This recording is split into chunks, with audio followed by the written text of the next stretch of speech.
Thank you.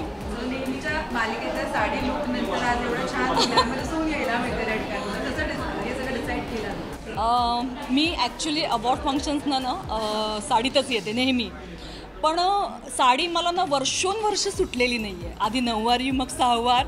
मग म्हटलं की हा एक असा क्षण असतो की जिथे आम्हाला हवं तसं नटतं छट्ट येतं. तर मग विचार केला की यावेळेला थोडंसं वेगळं जाऊया. बाकी माझं कॅरेक्टर सगळ्यांनाच माहिती आहे, मी नेहमी साडी, डोक्यावर पदर, कुंकू अशाच अवस्थेत असते नेहमी. सो मला छान वाटतं, वेगळं वाटतं आहे काहीतरी. आणि माझ्या मते ज्यांना मी म्हणजे माझे काही प्रेक्षक असतील त्यांना या लुकमध्ये पाहायला आवडेल मला.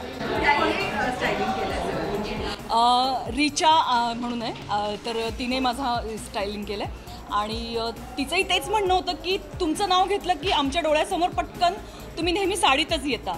सो काहीतरी वेगळं करून जा की लोकांनाही पाहायला आवडेल, म्हणून थोडंसं वेगळं. सुरेखा पुढची आहे, सगळे परफॉर्मन्स तर होणारच आणि अवॉर्ड्स आहे, तर काय स्पेशल परफॉर्मन्स करतात? हां, परफॉर्मन्स तर आहे माझा, आणि माझा लाईव्ह परफॉर्मन्स आहे. मला मजा वाटते, प्री शूट नाही आहे. कारण आपण गेल्या 2 वर्षापासून प्री शूट करतो आहे कारण कोविड सिच्युएशन्समुळे. पण मला यावेळेला लाईव्ह करायला मिळतो, मला मजा येते. आणि नेहमी माझं नाव घेतलं की पुन्हा तेच लावणी असं डोक्यात येतं लोकांच्या. पण यावेळेला मी लावणी करत नाही आहे, काहीतरी वेगळं आहे. पाहायला आवडेल तुम्हा सगळ्यांनाच. नाही, स्वतःला जर कॉम्प्लिमेंट द्यायला आज सांगितलं, तुम्ही स्वतःलाच काय कॉम्प्लिमेंट द्याल? कशा दिसताय तुम्ही आज? हॉट सासू. Thank you. Thank you very much. Thank you.